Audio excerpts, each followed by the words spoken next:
Want to listen to this Ivory Tower Boiler Room or True Crime in Academia episode ad-free? Head on over to our Patreon where I'm giving you all 7 days of a free trial. So patreon.com/Ivory Tower Boiler Room. And if you join the ITBR professor level, which you'll see gets you access to all of our rewatch podcast series like Queer as Folk and Smash, and all of our Teaches series, including when we rewatched Scream with you all, when we discussed The Exorcist. We're about to do a Britney Spears memoir episode. So, oh, and The Fall of the House of Usher is coming up. You also get access to both book clubs. And while you're at it, while you're joining our Patreon, where you're getting your 7 days for free, I would really love if you make sure you like and follow us on Apple or Spotify, and please leave a review. It really does help us in terms of advertisers and sponsors. Thank you all for listening to the Ivory Tower Boiler Room Network. And it is just wonderful to be part of this arts and culture organization and have you all out there reach out to me. So again, remember, follow us on Instagram and TikTok at Ivory Tower Boiler Room. And we have a Facebook and we're on X as well. Enjoy this episode, everyone.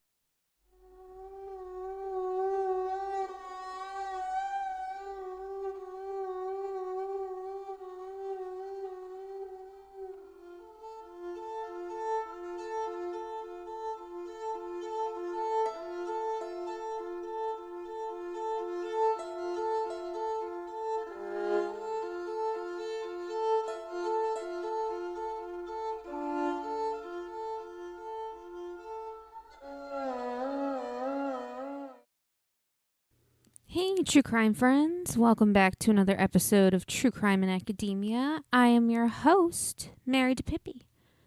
I hope you're all having a wonderful day. I hope you all had a wonderful week. The holidays are quickly approaching. Some of my presents are coming in, which I'm really excited because I just love wrapping and decorating presents. So I'm kind of in my present decorating era right now. I'm loving it. So I actually have some more coming later today. So I can't wait to wrap those. If I sound weird or sniffle a lot, I'm not feeling great.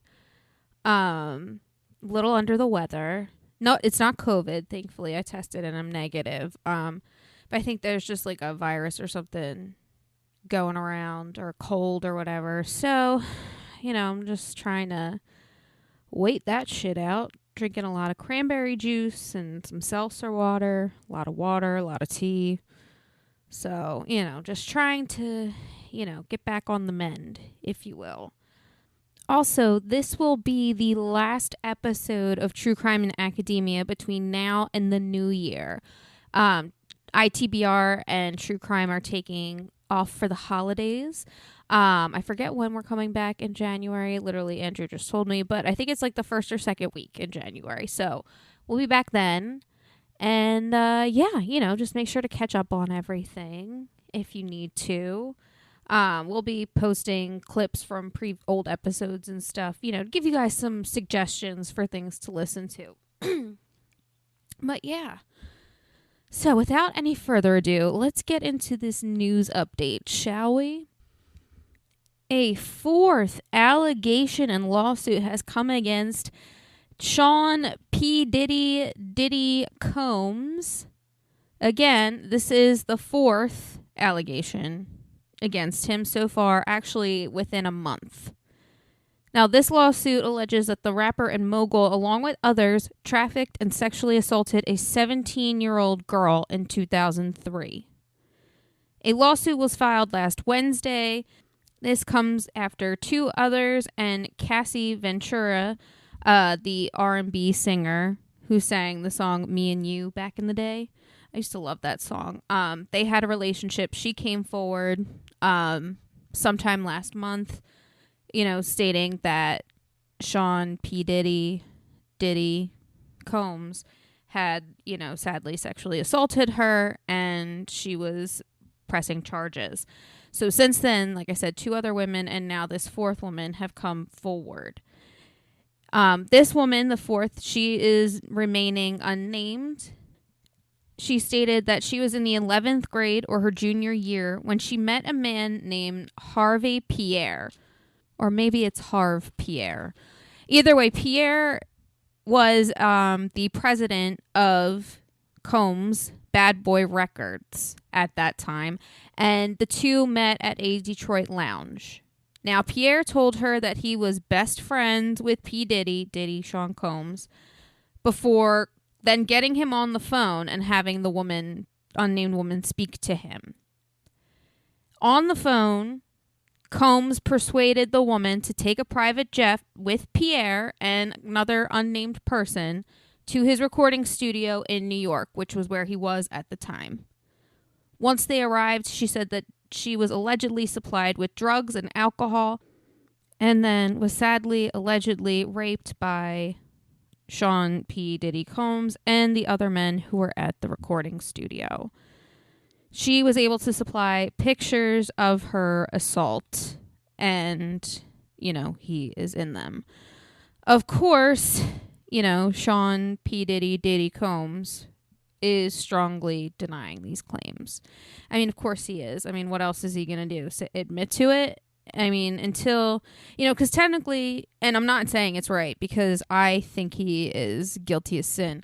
So, he is technically should be innocent until proven guilty. However, given the evidence, even though it has not been decided by a court, it's pretty damning. And I don't know. I'm not surprised. When I heard it, I was kind of like, yeah, he kind of seems like an R. Kelly type, and we all know how that ended. So, yeah, I mean, I hate that it happened to all of these women. I didn't even know that he had dated Cassie, but now that, seeing her report and kind of remembering more, I kind of do remember that, but it was so freaking long ago. That could be why I don't remember either. Either way, I hope these women are able to get some sort of justice. Another thing that is concerning, it seems that, Diddy is also kind of potentially violent. It could be total coincidence. Again, none of this is proven, but it, apparently, according to Cassie and her report, it said that he had threatened rapper and singer Kid Cudi for the 2 of them, Cassie and him having a thing, and threatened to blow up his car, and sure enough, that happened. Again, could be coincidence, could have been something totally different. We don't know. That's all alleged anyway, but if that is true, I mean, regardless, these women are brave, but even more so, if they settle in court, then, at least they got their story out there. It doesn't mean that it's not true, but given that instance in particular, coincidence, what have you, I could see why they would maybe choose a settlement, because at that point it could be very risky. So just moving forward as more developments, I don't know if we'll talk more about this as it comes out, but if you guys see it and that's what winds up happening, I'm not saying don't be surprised, but also don't hold it against the victims, because this could be for a safety reasons, Our next story takes us to Australia. An Australian mother, Kathleen Folbig, who was known as Australia's worst serial killer, was freed this past June and yesterday was officially cleared of having been wrongfully convicted of murdering her 4 children. Now, I know you're probably like, wait a minute, how did she get exonerated for that? We're going to just give it a second. Don't jump to conclusions. Now, Kathleen had spent already 20 years in prison at this point. And yesterday, like I said, she was completely cleared of their deaths because of an independent inquiry that found reasonable doubt with her, subsequent conviction. because new scientific evidence showed that the children's death, all 4 of her children's deaths, may have been caused by genetic factors. Now, the young children died over a 10-year span. So basically what would happen is she would become pregnant, she would have the child. Before the child even reached a year, the child would die, unexpectedly. And then eventually she would wait a couple years or so, obviously for grief and other, trauma reasons, and then would have another child. And then this just kept happening and happening and happening. And sadly, because of the time that it was, it wasn't too long ago. Obviously it was 20 years ago. And you would think we would have the scientific information and technology, but actually we didn't.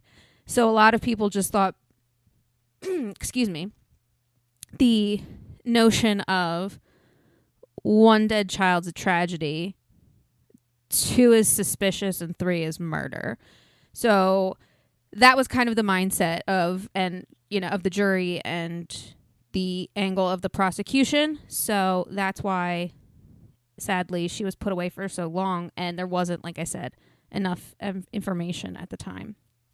Kathleen's attorneys are actually looking to create an independent review commission for all the Australian states, so that way her situation doesn't happen to anyone else ever again.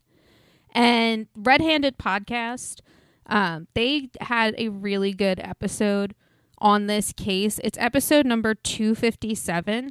They've also re-uploaded the case because of the developments that occurred this past June. So you can check those out if you want to learn more about this case. 43-year-old Jason Boudreau, an inmate of the California Department of Corrections and Rehabilitation and self-proclaimed Satanist, has been charged in a prison stabbing of Kristin Smart's killer, Paul Flores. This is not Boudreau's first prison charge, or in-prison charge, I should say. He is serving an additional life sentence on top of the one he was given for the crime that he's in prison for, was for fatally strangling his cellmate, the I-5 strangler, 81-year-old Roger Kibb, or Kibbe. I'm not sure how to pronounce that name. Boudreau is being charged with attempted murder, with the use of a deadly weapon, assault by an inmate serving a life sentence, assault with a deadly weapon by an inmate, and possession of an inmate manufactured weapon, aka most likely a shank. Now, Jason's initial life sentence for, like I said, the crime that he was in there initially, was for the 2010 murder of his ex-girlfriend. But even before that, he had a record because he had been charged in 2004 for sexually assaulting a minor. At first, I kind of thought maybe he was vigilante killing these men, but then I read the part about the Satanism and then his crimes again, and I was kind of just no. Again, this is just my opinion. I have no hard facts that prove this because he didn't even say why he did it, but I'm assuming it must have had to do with some sort of sacrifice ritual, But anyway, he's already locked up. I have a feeling he'll be back in the news again, maybe. Just because it seems he's got nothing else to lose. He's already in for life. What are they going to do? Add more life sentences? You know what I'm saying? Our last case really just boils my blood. Dozens of animals have been found dead, some even dismembered, at a Virginia zoo called the Natural Bridge Zoo. This comes as part of an animal cruelty investigation by state authorities. 2 search warrants were executed by the Virginia State Police and Attorney General's office. They were able to seize 95 living animals and 27 deceased. Of the deceased animals include cranes, servals, an alligator, a llama, and a macaw. Most recently, a white Bengal tiger had to be euthanized after the recommendation from a vet specialist who had examined the animal and ruled that that would be the most humane way to end the animal suffering. Now, according to the warrant, some of the deceased were dismembered, like I had mentioned. This includes, and if you do not want to hear this, please just skip. The dismembered body parts included a giraffe head, zebra legs, and a mandrill head. Several animals were found in filthy conditions and without food and water. Police worked with a criminal informant who was working at the zoo at the time. The CI also claimed that they were encouraged by other staff to hurt and abuse the animals to, quote, gain respect through fear, end quote. Other claims from the CI include giving animals the wrong medication and giving certain animals expired medication. The zoo owners, Carl and Pamela Morganson, have not said anything about these claims, only that through their attorney, they haven't been given enough time to put together a defense. Which, that's just a legality issue there. Like a technicality, I should say. Not a legality, but a technicality. So they really haven't said anything about whether these claims are true or not.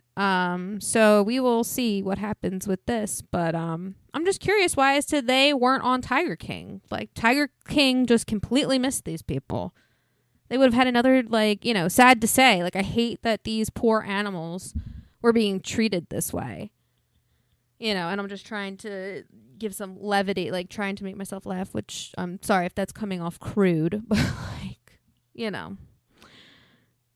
technically, like I was saying, Netflix could have had another sensation on their hands with them. But, oh my God, just horrific. And, this is why, I have such a conflict with zoos, because I would love to see these majestic and amazing, beautiful creatures up close, and in person. But obviously that means taking them away from their natural habitats and putting them in a position to be completely reliant and dependent on humans, and thus all of their instinct goes away, which is why it's not necessarily humane for animals to be returned to the wild. A lot of cases they need to be returned to some sort of reserve where there's still there's actually less human contact, but there's still an ability for them to be fed and cared for. But yeah, this is just horrific. So, because that's what we do here at True Crime in Academia. We're just jumping from one morbid topic to the other. But real quick, we're going to take a quick break before we get into this week's case. A serial killer in Belgium that called Le Prof, because you've guessed it, he was a professor. So, like I said, we're going to take a quick break, and then we're going to get right into this week's case.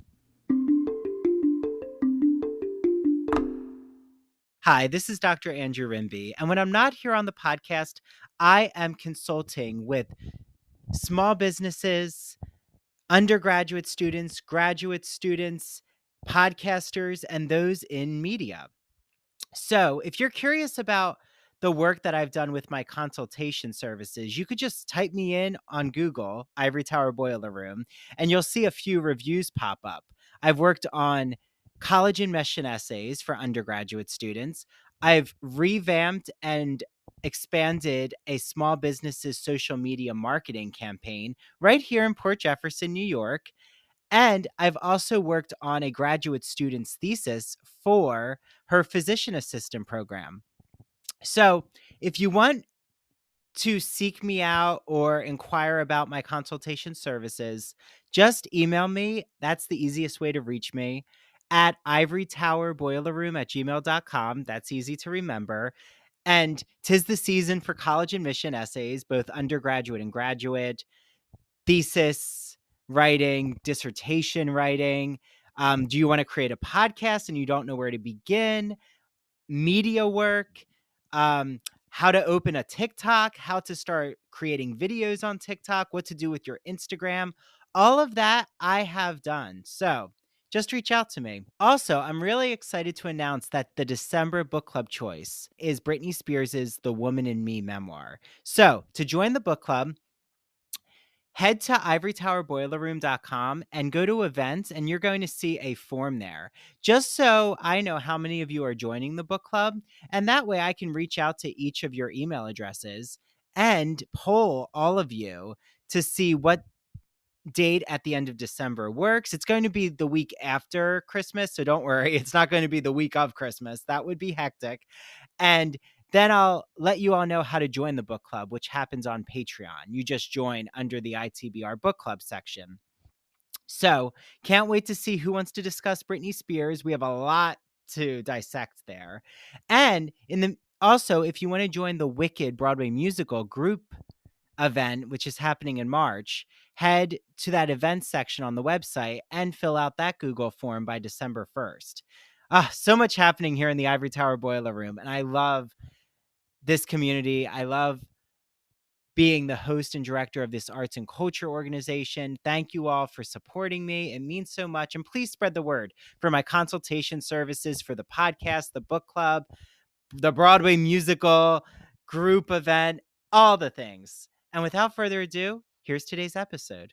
Happy winter, happy holidays. I hope you all are merry and bright out there. I am here in Port Jefferson, New York, on Long Island, in one of my favorite stores. It is the Soapbox NY, a bath and body boutique. I'm here with one of the co-owners, Janine. Hi, Janine. Happy holidays. Hi, Andrew. How are you? Thank you. Good. So I know you have many winter scents to walk us through. So let's Yes. get started because Let's go. there's a lot to talk about and it's exciting. So what is this that I'm holding? This is a hand wash by one of our favorite companies, Greenwich Bay.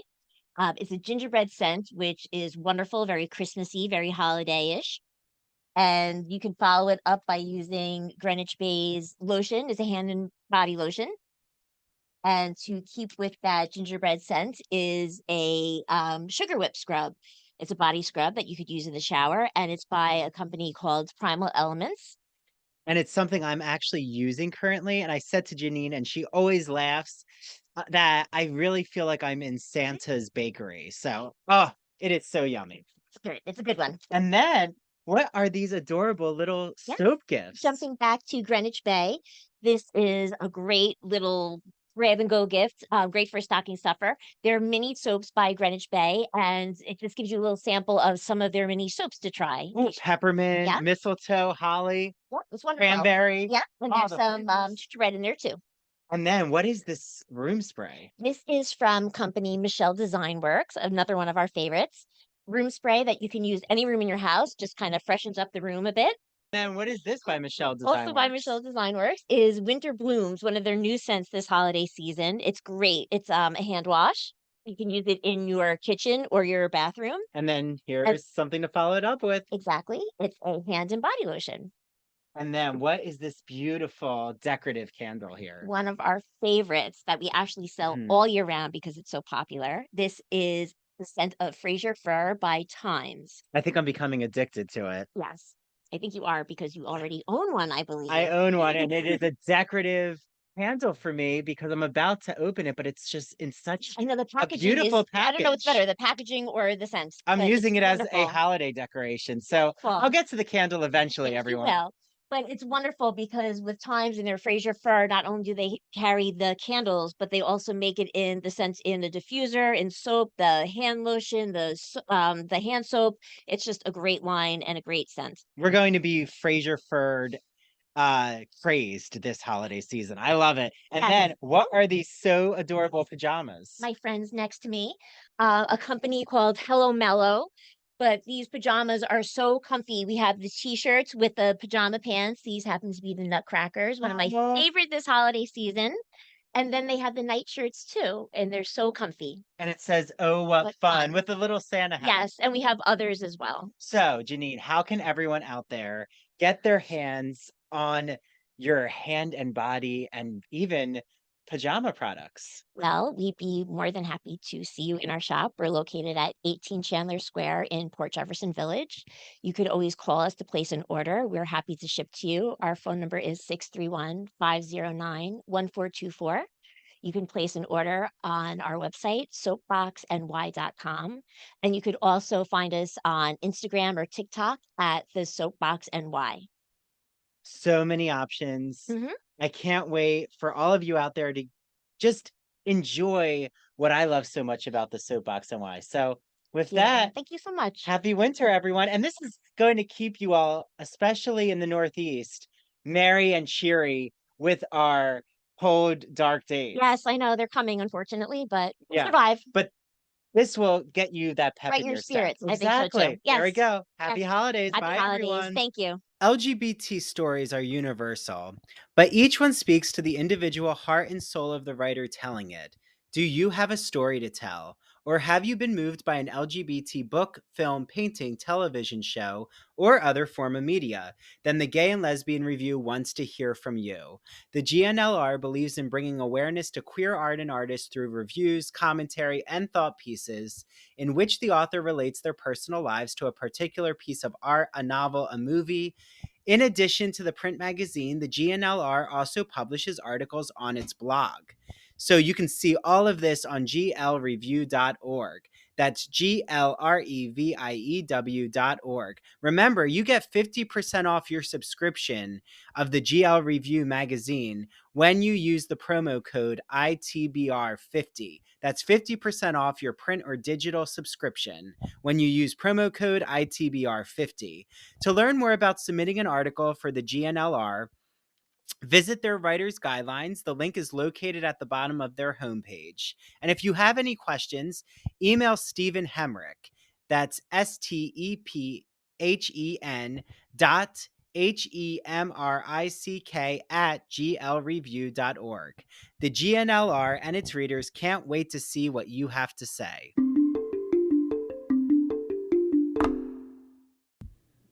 On January 4th, 2010, a Herktestad professor named Ronald Janssen was arrested in connection to the murder of his young neighbors. He would not only confess to these crimes, but to another murder and to at least 5 rapes in which he is suspected of committing 20 more. Ronald Allen, or Aline, it's Alain, because we know I suck at pronouncing things, Janssen was born on February 6, 1971, in Borsum, Belgium. His father was a miner whose name I could not find anywhere, but I could find his mother. Her name was Hilda, and she was a housekeeper. He's one of 4 children, but I honestly could not find anything more about his siblings or really a lot about his early life. But the things that were spoken about him and, these early years were that he had a lisp that he was bullied for in school. Sadly, Ronald's father was abusive. Janssen was terrified of him, so much so that it caused him to develop insomnia that persisted throughout his life. Now, allegedly, he attempted to kill his father, who was diabetic, by injecting him with a liquid, instead of insulin, basically cutting/withholding the insulin from his father.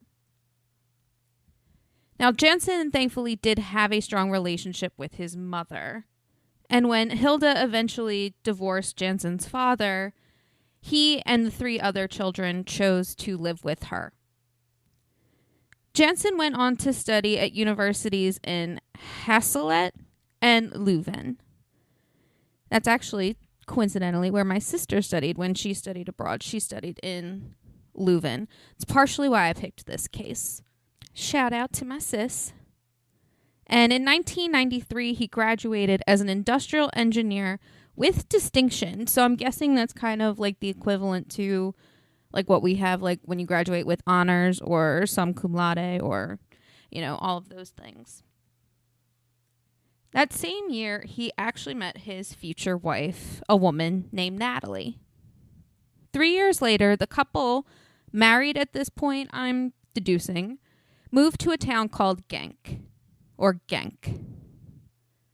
They both found jobs there, but in 1998, Janssen decided to change careers from being a technical and production manager to a high school teacher where he taught mechanics and computer science.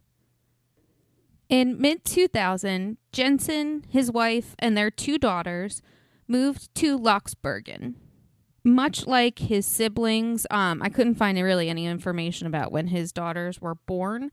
It just says that he has 2 daughters, but just as well keep them out of this. They don't need to be associated with this man for reasons, we'll get into. Now in Luxbergen, Janssen took up a job as a professor, I believe for a college. I'm not 100% though. There, though, he taught computer science, economics, technology, and applied mechanics. In 2006, Natalie took the girls and filed for a divorce from Janssen for reasons I could not find. But, thankfully she took herself and the girls away from him and, don't have to be associated with him anymore. Now, at this time, some of the neighbors started to notice that Janssen would be walking around alone late at night.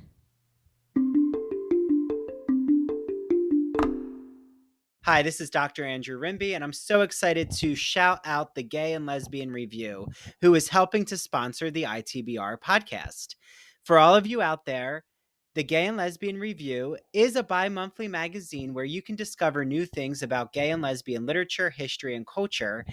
And the GL Review publishes essays in a wide range of disciplines, as well as a slew of reviews of books, plays, and movies, and a number of special features, such as artist profiles and their popular art memo column. Each issue of the magazine brings you consistently intelligent, lively, thought-provoking articles focused on a unifying theme. For example, their September-October issue centers on the theme Cracking the Closet. So, starting in the 19th century, a number of artists and writers found ways to crack the closet by expressing their sexuality between the lines or in the interstices of their work. For example, Ignacio Darnad, who is a friend of the ITBR podcast, he's been on our show, writes all about illustrator J.C. Leyendecker, whose work for Ivory Soap and Arrow Collars gave him plenty of opportunities to draw pictures of well-dressed and at times scantily dressed American men. And you also can find an article by Vernon Rosario, who has been on the podcast, and he talks about the quest for sex in the Middle Ages. So, to subscribe, visit glreview.org. That's glreview.org. Click subscribe. So on their website, go all the way over to the right-hand side and you'll see the button subscribe.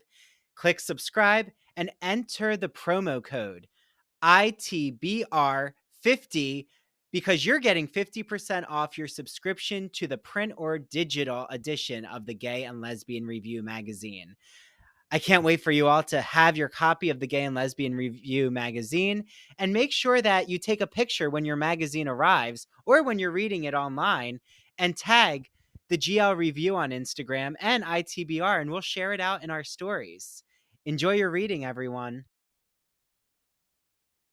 Hi, everyone. This is Dr. Andrew Rimby, and I am so excited to be talking about Broadview Press. You might be asking, what is Broadview Press, Andrew?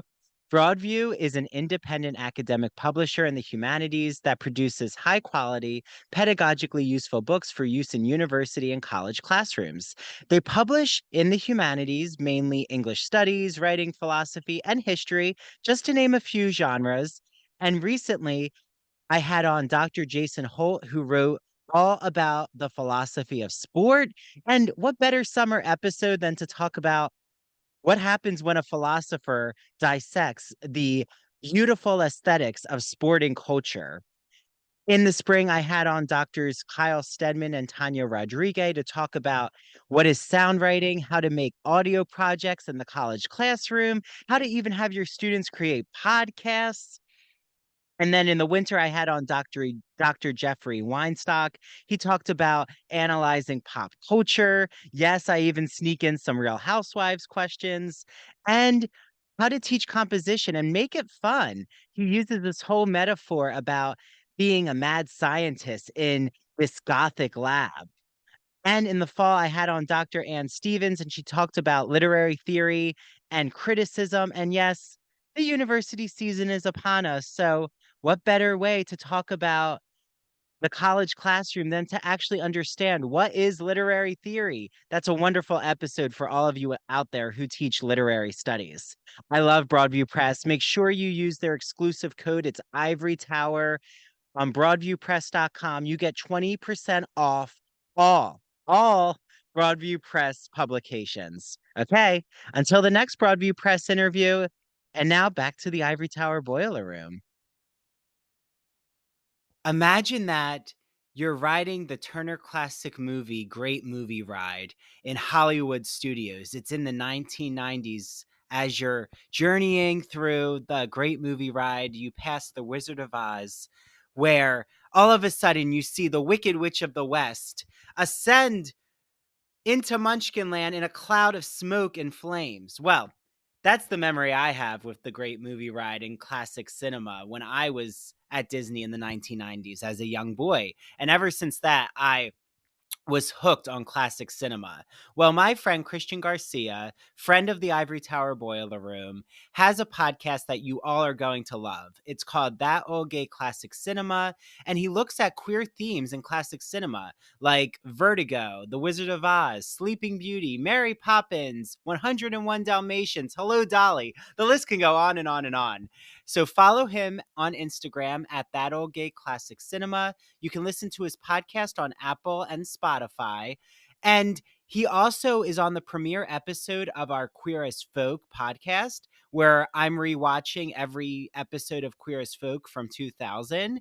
And the episodes come out bi-weekly. So make sure you listen to his episode with me. And he's launching a rewatch show of Smash, where they're putting on a Marilyn Monroe musical. So he's going to be joined by co-hosts, a lot who are in the Broadway and theater industry, and I'm going to be on his first episode. So without further ado, get listening to That Old Gay Classic Cinema. Enjoy. Hi, everyone. Happy almost holiday season. Because the holidays are upon us, I'm sure so many of you out there are thinking, oh my, what am I going to get my friends, my family, my children, my romantic partner, my husband, my wife, any, significant person in your life? Look no further than my good friend Mandy Bengal, who makes handmade crocheted items. Her company is called Mandy Made It. You can follow her on Instagram at MANDEE Made It. And you will see all of these crocheted items that she's going to be able to customize for you, including special characters, sports team figures, even holiday items like a snowflake or a Christmas tree. So I have Mandy's keychains. I have the poison apple from Snow White and the Seven Dwarfs.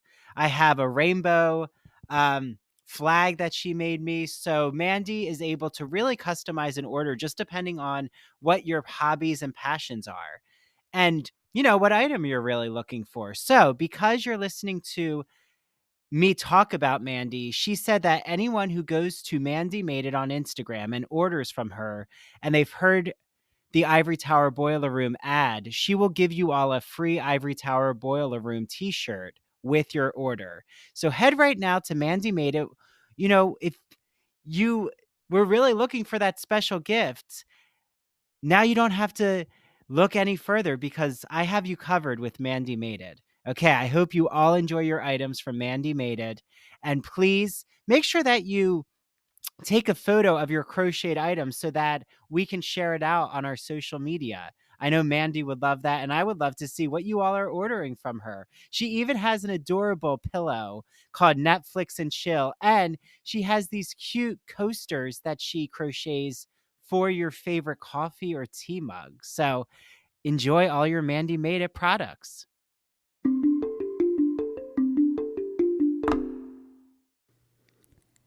On April 27, 2007, Janssen kidnapped Aniek van Oostel, an 18-year-old resident of Diest, who was riding home on her bike that night. Janssen threatened Aniek with a knife and forced her into his home. After hours of imprisonment in his cellar and also suspected torture, Janssen bludgeoned Aniek with a hammer. He then held her head underwater to ensure her death. Janssen then got 14.5 kilos of stones, or roughly 32 pounds. The number's actually like 31.96, and tied them to her body to weigh her down, and disposed of her in the Albert Canal. At some point, Anique's mother had called her, and this call gave police a specific area to, work in. They were able to interview 4,000 men between the ages of 35 and 40. Janssen somehow managed to slip through the cracks and go completely undetected. Police and volunteers searched in droves for Anique, sadly with no success. Helicopters were also called to, assist in the search. On May 3rd, 2007, Anique's body was found in the Albert Canal in Leuven. Months later, her bike was found in Leuven, repainted a different color. On January 2nd, 2010, Janssen met up with his neighbor, an 18-year-old Shanna Appleton, and her boyfriend, 22-year-old Kevin Paulus. The two had just returned home from a coffee shop late that night when Janice knocked on their door, brandishing a gun and flammable liquid. Janssen forced the couple into their Opel Corsa, which is a little 4-door kind of hatchback type of car. He forced Kevin to drive. Janssen then rode shotgun while a terrified Shanna sat in the back seat. Janssen ordered Kevin to pull over near a path and shot them both several times to death. He returned home and burned his blood-stained clothes in the oven, and then scattered the ashes in a nearby ditch. He then disposed of the gun in a river called the Demmer. Now, I'm not sure when he did this, but at some point he did set the car on fire, and the fire department got a call at around 2:43. And just because of where, we're in Belgium, I'm assuming that's 2:43 in the morning, not in the afternoon. An autopsy of the couple ruled that this was a double homicide. Police were able to gather enough evidence to arrest Janssen, and did so 2 days later. While in custody, Janssen confessed to the murders of Shannon and Kevin, and to also the rape of Shannon. Janssen also admitted to 3 additional rapes that he claims he committed while he was studying in Leuven, but could not remember specific names or dates. However, he did provide gruesome details. He then went on to confess an additional 5 rapes, but is suspected of raping 20 total. His crime spree spanned 9 years between 2001 and 2011. The trial for the murders of Anique, Shannon, and Kevin began on September 20th, 2011. A month later, the court jury found Ronald Janssen guilty of all 3 murders, kidnapping, and rape with torture. On October 21st, 2011, Janssen was sentenced to life imprisonment. The following year, Janssen was back in court. This time, he was facing charges of rape, sexual assault with a weapon, several attempted murder charges, and acts of torture and barbarities charges. Altogether, it was around a dozen charges. He was found guilty, but he faced no additional time because he was already given life imprisonment. So I guess in Belgium, their justice system does not add anything after life. But he was found guilty of those charges and convicted. So there is justice in that way, I guess. So, that is all I have for you this week, my loves. I hope you all enjoy your weekend and, relax, get in the holiday spirit, watch some holiday movies, maybe decorate. I don't know. I'm wrapping presents. I'm so excited. That's my favorite thing to do this time of year. Don't forget to follow True Crime in Academia on social media. We're at True Crime in Academia on Instagram, TikTok, and Threads, and at TC in Academia on X. If you would like to listen to this episode ad-free or to get access to the bonus episodes, go to patreon.com/ivorytowerboilerroom and subscribe today. Until next time, my loves, I will see you all later. All right, my true crime friends, that is all I have for you this week. Don't forget to follow True Crime in Academia on social media. On Instagram, TikTok, and Threads, we are at True Crime in Academia. And on X, formerly known as Twitter, we are at TC in Academia. T as in Tom, C as in Charlie, in Academia. Also, do not forget to like, rate, subscribe, and follow on whichever platform you are listening to this podcast. It helps us in the end of the day, or not in, at the end of the day. And, if you could also go to patreon.com/ivorytowerboilerroom and subscribe that way and buy me a cup of coffee once a month, that would also be great as well. Whatever you can do, though, my loves, I understand this economy sucks. But until next week, my loves, I will see you all later.